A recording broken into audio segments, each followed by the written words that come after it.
ಚಿನ್ನ ಬೆಳ್ಳಿ crash turn ಆಗಿದೆ. ಮನಿ ಎಕನಾಮಿಸ್ಟ್ ಕಿಯಾಸ್ಕಿ ಪಾಠ ಗೋಲ್ಡ್ ಮಾರ್ಕೆಟ್ ಕ್ರಾಶ್ ಬಗ್ಗೆ ಕಿಯಾಸ್ಕಿ ಟ್ವೀಟ್ ವೈರಲ್. ಚಿನ್ನ ಬೆಳ್ಳಿ ಕ್ರಾಶ್ ಟರ್ನ್, ಮನಿ ಎಕನಾಮಿಸ್ಟ್ ಕಿಯಾಸ್ಕಿ ಪಾಠ ಗೋಲ್ಡ್ ಮಾರ್ಕೆಟ್ ಕ್ರಾಶ್ ಬಗ್ಗೆ ಕಿಯಾಸ್ಕಿ ಟ್ವೀಟ್ ವೈರಲ್ ಆಗಿದೆ. ಶ್ರೀಮಂತರು ಬಡವರ ನಡುವಿನ ವ್ಯತ್ಯಾಸ ತಿಳಿಸಿದ ಕಿಯಾಸ್ಕಿ, ಮಾರ್ಕೆಟ್ ಬಿದ್ದಾಗ ಮೊದಲು ಭಯ ಬೀಳೋದು ಬಡವರು. ಎಲ್ಲಿ ನಷ್ಟವಾಗುತ್ತೋ ಅಂತ ಸಿಕ್ಕಷ್ಟು ಬೆಲೆಗೆ ಮಾರಿಕೊಳ್ತಾರೆ. ನಷ್ಟ ಉಂಟಾಗುತ್ತೆ ಎಂಬ ಭಯವೇ ಇದಕ್ಕೆ ಕಾರಣ. ಇಂಥ ಟೈಮಲ್ಲೇ ಶ್ರೀಮಂತರು ಖರೀದಿಗೆ ಸಿದ್ಧ ಆಗ್ತಾರೆ. ರೇಟ್ ಬೀಳುವಾಗ ಭವಿಷ್ಯದಲ್ಲಿ ಲಾಭದ ಲೆಕ್ಕ ಹಾಕ್ತಾರೆ. ಕಡಿಮೆ ರೇಟ್ಗೆ ಧನವಂತರು ಖರೀದಿ ಮಾಡ್ತಾರೆ.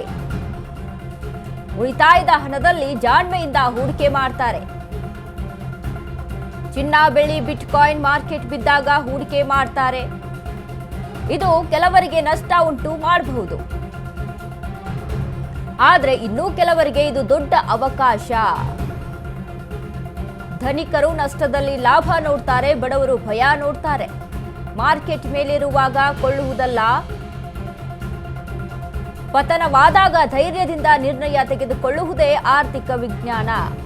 ಹಣಕ್ಕಿಂತ ನಮ್ಮ ಆಲೋಚನೆ ಬದಲಾದಲ್ಲಿ ನಮ್ಮ ಭವಿಷ್ಯವೂ ಬದಲಾಗುತ್ತೆ. ಈಗ ಚಿನ್ನ ಬೆಳ್ಳಿ ಬಿಟ್ಕಾಯಿನ್ ಮಾರ್ಕೆಟ್ ಬಿದ್ದೋಗಿದೆ ಅಂದ್ರೆ ಸೇಲ್ಗೆ ಬಂದಿದೆ, ನಾನು ಖರೀದಿಗೆ ಸಿದ್ಧ ಇದ್ದೇನೆ. ಮತ್ತೆ ನೀವೇನ್ ಮಾಡ್ತೀರಾ ಪ್ರಶ್ನೆಯೊಂದಿಗೆ ಟ್ವೀಟ್ ಮುಗಿಸಿದ ಕಿಯಾಸಕಿ. ಅಂದ ಹಾಗೆ ಹೂಡಿಕೆ ಮಾಡುವುದು ಬಿಡುವುದು ನಿಮಗೆ ಸೇರಿದ್ದು. ರಿಚ್ ಡ್ಯಾಡ್ ಪುವರ್ ಡ್ಯಾಡ್ ಕೃತಿ ಲೇಖಕ ರಾಬರ್ಟ್. ಚಿನ್ನ ಬೆಳ್ಳಿ ಕ್ರಾಶ್ ಟರ್ನ್, ಮನಿ ಎಕನಾಮಿಸ್ಟ್ ಕಿಯಾಸ್ಕಿ ಪಾಠವನ್ನ ಮಾಡಿದ್ದಾರೆ. ಗೋಲ್ಡ್ ಮಾರ್ಕೆಟ್ ಕ್ರಾಶ್ ಬಗ್ಗೆ ಕಿಯಾಸ್ಕಿ ಟ್ವೀಟ್ ವೈರಲ್ ಆಗ್ತಾ ಇರುವಂತದ್ದು. ಶ್ರೀಮಂತರು ಬಡವರ ನಡುವಿನ ವ್ಯತ್ಯಾಸ ತಿಳಿಸಿದ್ದಾರೆ ಕಿಯಾಸ್ಕಿ. ಮಾರ್ಕೆಟ್ ಬಿದ್ದಾಗ ಮೊದಲು ಭಯ ಬೀಳೋದೇ ಬಡವರು.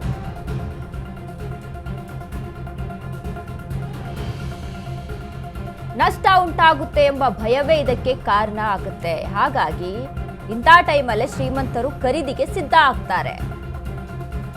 ರೇಟ್ ಬೀಳುವಾಗ ಭವಿಷ್ಯದಲ್ಲಿ ಲಾಭದ ಲೆಕ್ಕ ಹಾಕ್ತಾರೆ. ಕಡಿಮೆ ರೇಟ್ಗೆ ಧನವಂತರು ಖರೀದಿ ಮಾಡ್ತಾರೆ. ಉಳಿತಾಯದ ಹಣದಲ್ಲಿ ಜಾಣ್ಮೆಯಿಂದ ಹೂಡಿಕೆ ಮಾಡ್ತಾರೆ. ಚಿನ್ನ ಬೆಳ್ಳಿ ಬಿಟ್ಕಾಯಿನ್ ಮಾರ್ಕೆಟ್ ಬಿದ್ದಾಗ ಹೂಡಿಕೆ ಮಾಡ್ತಾರೆ.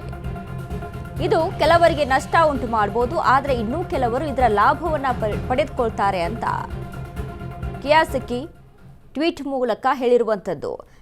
ಚಿನ್ನ ಬೆಳ್ಳಿ ಕ್ರ್ಯಾಶ್ ಟರ್ನ್ ಆಗಿರುವಂಥದ್ದು. ಈಗ ಎಲ್ಲರೂ ಕೂಡ ಗಮನಿಸ್ತಾ ಇದ್ವಿ, ಸತತವಾಗಿ 3 ದಿನದಿಂದ ಚಿನ್ನ ಮತ್ತು ಬೆಳ್ಳಿಯಲ್ಲಿ ಇಳಿಕೆ ಕಾಣಿಸ್ತಾ ಇದೆ. ಆದರೆ ಇದರ ಲಾಭವನ್ನ ಪಡೆದುಕೊಳ್ತಾರೆ ಶ್ರೀಮಂತರು ಅನ್ನುವಂಥ ಮಾತನ್ನ ಹೇಳಿರುವಂಥದ್ದು ಕಿಯಾಸಕಿ, ಎಕನಾಮಿಸ್ಟ್ ಕಿಯಾಸ್ಕಿ. ಒಂದು ರೀತಿಯಾಗಿ ಪಾಠವನ್ನ ಮಾಡಿದ್ದಾರೆ ಅಂತ. ಯಾಕಂದ್ರೆ ಇದೀಗ ನಾವು ಎಲ್ಲರೂ ಕೂಡ ಯೋಚನೆ ಮಾಡ್ತಾ ಇರ್ತೀವಿ, ಯಾಕೆ ಬಡವರು ಬಡವರಾಗೇ ಇರ್ತಾರೆ, ಯಾಕೆ ಶ್ರೀಮಂತರು ಶ್ರೀಮಂತರಾಗಿ ಹೋಗ್ತಾರೆ ಅಂತ. ಅಲ್ಲಿ ನೋಡಿದಾಗ ಒಂದು ಮೈಂಡ್ ಸೆಟ್ ಅನ್ನೋದು, ಈಗ ಗೋಲ್ಡ್ ಮತ್ತು ಚಿನ್ನದ ಬೆಲೆಯಲ್ಲಿ ಇಳಿಕೆ ಕಾಣಿಸ್ತಾ ಇದೆ ಅಂತ ಅಂದಾಗ ಇಂಥ ಟೈಮಲ್ಲಿ ಚಿನ್ನದ ಖರೀದಿಗೆ ಮುಂದಾಗೋರು ಯಾರು? ಶ್ರೀಮಂತರು. ಯಾಕಂದ್ರೆ ಕಡಿಮೆ ಆಗಿದೆ ಈಗಲೇ ರೇಟು, ಈಗಲೇ ಕೊಂಡ್ಕೊಂಡು ಬಿಡೋಣ, ಇದನ್ನ ಹೂಡಿಕೆ ಮಾಡಿರೋಣ, ಮುಂದಿನ ಭವಿಷ್ಯಕ್ಕೆ ಫ್ಯೂಚರ್ಗೆ ಆಗುತ್ತೆ ಅನ್ನುವಂಥ ಒಂದಿಷ್ಟು ಲೆಕ್ಕಾಚಾರದಲ್ಲಿ ಅದನ್ನ ತೆಗೆದುಕೊಂಡು ಅಲ್ಲಿ ಹೂಡಿಕೆ ಮಾಡಿಕೊಂಡು ತಮ್ಮಲ್ಲಿ ಅದನ್ನ ತೆಗೆದುಕೊಂಡು ಇಟ್ಕೊಳ್ಳುವಂಥದ್ದು ಮಾಡ್ತಾರೆ. ಯಾಕಂದ್ರೆ ಆ ಟೈಮ್ಗೆ ತಕ್ಕಂತೆ ಹಣ ಇದ್ದೇ ಇರುತ್ತೆ ಶ್ರೀಮಂತರ ಬಳಿ, ಹೀಗಾಗಿ ಅವರು ಅದನ್ನ ಖರೀದಿಸ್ತಾರೆ. ಆದ್ರೆ ಬಡವರ ಹತ್ರ ಈಗ ಬೆಲೆ ಇಳಿಕೆ ಆಗ್ತಾ ಇದೆ ಅಂದ್ರೂ ಸಹಿತ ಅವರಿಗೆ ಅಲ್ಲಿ ತಕ್ಷಣವೇ ತೆಗೆದುಕೊಳ್ಳೋಕೆ ಆಗೋದಿಲ್ಲ. ಯಾಕಂದ್ರೆ ಈಗ ಇಳಿಕೆ ಆಗ್ಬಿಡ್ತು, ಇವತ್ತು ಇಳಿಕೆ ಆಗಿದೆ, ಇಷ್ಟರ ಮಟ್ಟಿಗೆ ಇಳಿಕೆ ಆಗಿದೆ ಅಂತ ಅಂದ ತಕ್ಷಣ ಹೋಗಿ ಚಿನ್ನದ ಅಂಗಡಿಗೆ ಹೋಗಿ ಬಂಗಾರವನ್ನ ಅಲ್ಲಿ ಕೊಂಡ್ಕೊಳ್ಳೋಕೆ ಆಗೋದಿಲ್ಲ ಬಡವರಿಗೆ. ಸೊ ಹೀಗಾಗಿ ಸಾಕಷ್ಟು ಯೋಚನೆಗಳನ್ನ ಮಾಡಬೇಕಾಗುತ್ತೆ. ಸೊ ಹೀಗಾಗಿ ಅದಕ್ಕೆ ಬಡವರು ಬಡವರಾಗೇ ಇರ್ತಾರೆ, ಶ್ರೀಮಂತರು ಶ್ರೀಮಂತರೇ ಆಗ್ತಾರೆ. ಇದರ ಒಂದು ಲೆಕ್ಕಾಚಾರವನ್ನ ನಾವಲ್ಲಿ ಹಾಕಿ ನೋಡೋದಾಗ ಈ ರೀತಿಯಾಗಿ ಬೆಲೆ ಇಳಿಕೆ ಕಂಡಂತ ಸಮಯದಲ್ಲಿ ಅದನ್ನ ನಾವು ಹೂಡಿಕೆ ಮಾಡಿಕೊಂಡು ಅದರ ಲಾಭವನ್ನ ಪಡೆದುಕೊಳ್ಬೇಕು. ಶ್ರೀಮಂತರು ಬಡವರ ವ್ಯತ್ಯಾಸವನ್ನ ಕಿಯಾಸ್ಕಿ ತಿಳಿಸಿರುವಂಥದ್ದು ಟ್ವೀಟ್ ಮುಖಾಂತರ. ಇದೀಗ ಈ ಟ್ವೀಟ್ ಎಲ್ಲೆಡೆ ಕೂಡ ವೈರಲ್ ಆಗ್ತಾ ಇದೆ. ಇದ್ರ ಬಗ್ಗೆ ಸಾಕಷ್ಟು ಕಾಮೆಂಟ್ಸ್ಗಳು ಸಹಿತ ಬರ್ತಾ ಇದೆ. ಈಗಾಗಲೇ ಸತತವಾಗಿ ಚಿನ್ನ ಮತ್ತು ಬೆಳ್ಳಿಯಲ್ಲಿ ಇಳಿಕೆ ಕಾಣಿಸ್ತಾ ಇರುವುದಂತ ನಾವೆಲ್ಲರೂ ಕೂಡ ಗಮನಿಸ್ತಾ ಇದ್ದೀವಿ.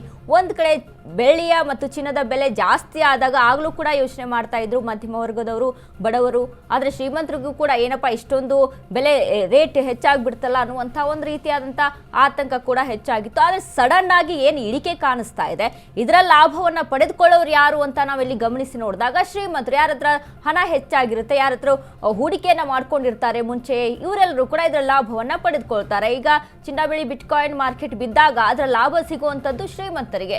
ಆದ್ರೆ ಬಡವರು ಏನಾಗ್ತಾರೆ, ಚಿನ್ನದ ಬೆಲೆ ಕಡಿಮೆ ಆಗಿದೆ ಆದ್ರೆ ಅದನ್ನ ಕೊಂಡ್ಕೊಳ್ಳೋಕ್ಕೂ ಸಹಿತ ಈಗ ಸದ್ಯದ ಮಟ್ಟಿಗೆ ಆಗೋದಿಲ್ಲ ಅನ್ನುವಂತ ಒಂದು ಮೈಂಡ್ ಸೆಟ್ ಅಲ್ಲಿ ಇರುತ್ತಾರೆ. ಇದರ ವ್ಯತ್ಯಾಸವನ್ನ ಇದೀಗ ಮನಿ ಎಕನಾಮಿಸ್ಟ್ ಆದಂತಹ ಕಿಯಾಸಿಕ್ ಈ ಕುರಿತಾಗಿ ಒಂದು ಪಾಠವನ್ನ, ಅಂದ್ರೆ ಜನರಿಗೆ ಇದರ ಕುರಿತಾಗಿ ವಿಚಾರವನ್ನ ತಿಳಿಸಿ ಒಂದು ಟ್ವೀಟ್ ಮಾಡಿರುವಂತದ್ದು. ಈಗ ಸದ್ಯಕ್ಕೆ ಎಲ್ಲೆಡೆ ಕೂಡ ಈ ಟ್ವೀಟ್ ವೈರಲ್ ಆಗ್ತಾ ಇದೆ.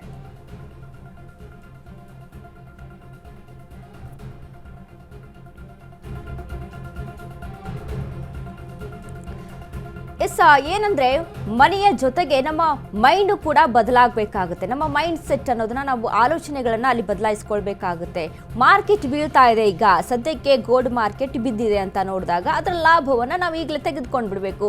ಕಡಿಮೆ ಆಗಿದೆ ಅಂತ ಅನ್ಕೊಂಡು ಅಲ್ಲೇ ಮಾತಾಡ್ಕೊಂಡು ಕೂತ್ಕೊಂಡ್ರೆ ಅದು ಮತ್ತೆ ಯಾವಾಗ ರಿಚ್ ಆಗುತ್ತೋ, ಯಾವಾಗ ಅದು ಹೆಚ್ಚಾಗುತ್ತೋ ಅನ್ನೋದನ್ನು ಅಲ್ಲಿ ಗೊತ್ತಾಗೋದಿಲ್ಲ. ಈಗ ಆ ಟೈಮಲ್ಲೂ ಕೂಡ ಸಂಕಷ್ಟ ಪಡೋರು ಯಾರು, ಕಷ್ಟವನ್ನ ಪಡೋರು ಯಾರು, ನಾವೇ ಆಗಿರ್ತೀವಿ. ಹಾಗಾಗಿ ಮೈಂಡ್ ಸೆಟ್ ಅನ್ನ, ಆಲೋಚನೆಗಳನ್ನ ಅಲ್ಲಿ ಬದಲು ಮಾಡ್ಕೋಬೇಕು. ಇದು ಬಿಸ್ನೆಸ್ ಮ್ಯಾನ್ಗಳ ಮೈಂಡ್ ಸೆಟ್ ಈ ರೀತಿಯಾಗಿ ಇರುತ್ತೆ. ಅಂದ್ರೆ ಆ ಒಂದು ಸಿಚುವೇಶನ್ ನ ಯಾವ ರೀತಿಯಾಗಿ ಬಳಸ್ಕೊಳ್ಬೇಕು, ಯಾವ ರೀತಿಯಾಗಿ ಲಾಭವಾಗಿ ಬಳಸ್ಕೊಳ್ಬೇಕು ಅನ್ನುವಂಥದ್ದು ಬಿಸ್ನೆಸ್ ಮ್ಯಾನ್ಗಳ ಒಂದು ಮೈಂಡ್ ಸೆಟ್. ಸೊ ಹಾಗಾಗಿ ನಷ್ಟ ಆಗ್ತಿದೆಯಾ, ಮುಂದೆ ಅದನ್ನ ನಷ್ಟವಾಗುವಂಥದ್ದನ್ನ ಮುಂದೆ ಅದನ್ನ ರಿಕವರ್ ಮಾಡ್ಕೊಳ್ಳೋದು ಹೇಗೆ, ಯಾವ ರೀತಿಯಾಗಿ ಹೂಡಿಕೆಗಳನ್ನ ಮಾಡ್ಕೊಳ್ಬೇಕು, ಇನ್ನು ಮುಂದಿನ ಫ್ಯೂಚರ್ ಭವಿಷ್ಯವನ್ನ ಅಲ್ಲಿ ಕಂಡುಕೊಂಡು ಯಾವ ರೀತಿಯಾಗಿ ಇನ್ವೆಸ್ಟ್ ಮಾಡಬೇಕು, ಅಲ್ಲಿ ಹೇಗೆ ಲಾಭವನ್ನ ತೆಗೆದುಕೊಳ್ಬೇಕು ಅನ್ನುವಂಥದ್ದನ್ನ ಲೆಕ್ಕಾಚಾರ ಹೆಚ್ಚಾಗಿ ಬಿಸ್ನೆಸ್ ಮ್ಯಾನ್ಗಳು ಹಾಕೊಳ್ತಾ ಇರ್ತಾರೆ. ಅದೇ ಒಂದು ಬಿಸ್ನೆಸ್ ಮೈಂಡ್ ಸೆಟ್ ಅಲ್ಲಿ ಕಿಯಾಸ್ಕಿ ಹೇಳಿರುವಂಥದ್ದು ಎಲ್ಲ ಜನರಿಗೆ ಕೂಡ ಒಂದು ವಿಷಯವನ್ನ ತಿಳಿಸ್ಕೊಟ್ಟಿದ್ದಾರೆ ಟ್ವೀಟ್ ಮೂಲಕ. ಏನಂತ ಅಂದ್ರೆ, ಸದ್ಯಕ್ಕೆ ಗೋಲ್ಡ್ ರೇಟ್ ಕೆಳಗೆ ಬಿದ್ದಿದೆ. ಈ ಗೋಲ್ಡ್ ರೇಟ್ ಕೆಳಗೆ ಬಿದ್ದಂತ ಸಮಯದಲ್ಲಿ ಇದನ್ನ ನಾವು ಲಾಭವಾಗಿ ಬಳಸ್ಕೊಳ್ಬೇಕಾಗುತ್ತೆ, ಆಲೋಚನೆಗಳನ್ನ ಅಲ್ಲಿ ಬದಲಾಯಿಸ್ಕೊಳ್ಬೇಕಾಗುತ್ತೆ. ಸೊ ಹಾಗಾಗಿ ಮೈಂಡ್ ಸೆಟ್ ನ ಚೇಂಜ್ ಮಾಡಿಕೊಂಡು ಬಂಗಾರದ ಖರೀದಿಗೆ ನಾವು ಮುಂದಾದ್ರೆ ಇದು ಫ್ಯೂಚರ್ಗೆ ಒಂದು ಒಳ್ಳೆಯ ಹೂಡಿಕೆ ಆಗುತ್ತೆ ಅನ್ನುವಂತ ಪಾಠವನ್ನ ಮಾಡಿದ್ದಾರೆ.